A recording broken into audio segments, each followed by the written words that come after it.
அனைவருக்கும் வணக்கம். இது உங்கள் எண்ணகம் சேனல். நான் உங்க எட்வின். முன்னொரு காலத்துல ஒரு ராஜா. அந்த ராஜாவுக்கு 3 ஆண் வாரிசுகள். 3 ஆண் வாரிசும் வளர்ந்துட்டாங்க. கிட்டத்தட்ட ஒரு ராஜ்யத்தை ஆளக்கூடிய அளவுக்கு வயதுல முதிர்ச்சி வந்துருச்சு அவங்களுக்கு. ஆனாலும் மனசளவுல அவங்களுக்கு முதிர்ச்சி இருக்கா அப்படின்றத செக் பண்ணணும் அந்த ராஜா. அதற்காக தன்னோட 3 பசங்களையும் வர சொல்றாரு. அவங்களும் வந்து நிக்கிறாங்க. அப்போ அந்த ராஜா சற்றும் இவங்க எதிர்பார்க்காத அளவுக்கு ஆளுக்கு ரூ. 10 குடுக்க சொல்றாரு. அங்க ஆளுக்கு ரூ. 10 குடுக்கப்படுது 3 பேருக்குமே.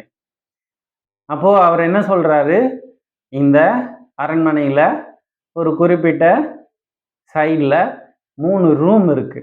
அந்த ரூமுக்கு நீங்க போகணும்.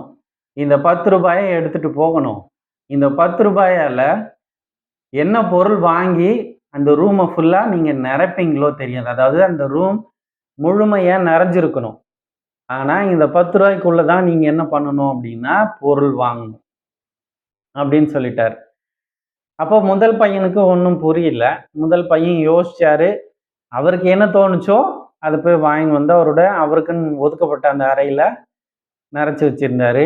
2ஆம் அந்த மகன் அவரும் அதே மாதிரி போனாரு. அவருக்கு என்ன தோணுச்சோ அதை வாங்கின்னு வந்து அவருக்குன்னு ஒதுக்கப்பட்ட அந்த போட்டியில் அறையில என்ன பண்ணியிருக்காரு, வச்சிருக்காரு. இந்த 3ஆவது நபர், அதாவது கடைக்குட்டி. எப்பயுமே கடைக்குட்டி அப்படின்னாலே கொஞ்சம் சுட்டியா இருப்பாங்கன்னு சொல்லுவாங்க. அது உண்மையா பொய்யா அப்படின்னு தெரியாது. இந்த கடைக்குட்டி பிள்ளையும் அதே மாதிரி ஒரு கடைக்கு போனாரு. ஏதோ பொருளை வாங்கினாரு, வந்தாரு. அவரும் அதே மாதிரி அந்த ரூமுக்குள்ளார அந்த பொருளை என்ன பதப்படுத்தி வச்சுட்டாரு, பக்குவப்படுத்தி வச்சுட்டாரு. ராஜா வரணும். வந்து போட்டியாளர்களாகிய அவங்க பசங்களோட திறமைய, முதிர்ச்சிய அவரு தெரிஞ்சுக்கணும். அதனால அவரு சரி மொத பையன் இருக்காரு இல்லையா, அவரோட கதவு தொற. அதாவது அந்த போட்டிக்கான கதவு தொற அப்படின்னு சொல்லி அந்த போட்டிக்காக அவர் ஒதுக்கி இருந்த அந்த கதவை திறக்க சொல்றாங்க. உடனே திறக்கப்படுது. அதுல பார்த்தா ஃபுல்லா ரூம் நிறையுது. அதுல அவரு ஏதோ பொருட்கள் வாங்கியிருக்காரு. ரூ. 10 என்ன வாங்க முடியுமோ அவ்வளவுதானே. அப்ப அவர் வாங்கியிருக்காரு. அது அந்த ரூம் ஃபுல்லாவே நிறையல. அதே மாதிரி 2ஆம் மகன் கிட்ட வர்றாரு. அவரோட போட்டிக்கான அந்த ரூமை திறக்க சொல்றாரு. அங்கேயும் வந்து ரூ. 10க்கான எந்த பொருளுமே, அதாவது ஃபுல்லா நிறையல. அந்த ரூம் ஃபுல்லா ரூ. 10 வாங்கினா என்ன நிறையும்? 2 பேருமே அதே மாதிரி இருந்துட்டாங்க. கடைக்குட்டி இருக்காரு இல்லையா, அவர்கிட்ட வர்றாரு.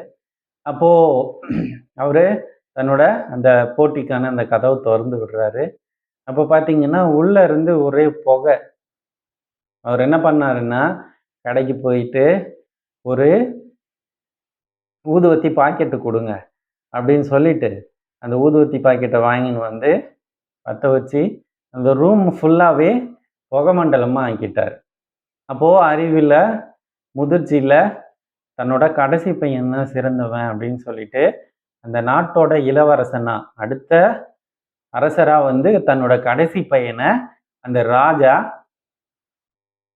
என்ன பண்றாருன்னா அந்த பட்டம் அளிச்சு அவருக்கு வந்து அந்த இடத்த ஒதுக்கி கொடுக்குறாரு.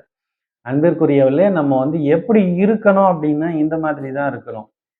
என்னதான் வந்து நம்ம ராஜா வீட்டு பிள்ளைங்களாவே இருந்தாலும் புத்தி கூர்மையில, ஆளுமையில நம்ம எப்படி இருக்கணும் அப்படின்னா வித்தியாசமானவங்களா இருக்கணும். ஒரு விஷயத்த கூர்ந்து உற்று நோக்கி பார்க்கறதும் சரி, அதை வந்து கையாள்றதும் சரி, இது எல்லாமே எப்படி இருக்கணும் அப்படின்னா இந்த கடைசி பையன் யோசிச்ச மாதிரி இருக்கணும். ஏன் உங்க 2 பேருக்குமே எட்டாத ஒரு விஷயம் இவருக்கு எட்டியிருக்கு அப்படின்னா அதை வந்து அவரோட முதிர்ச்சி.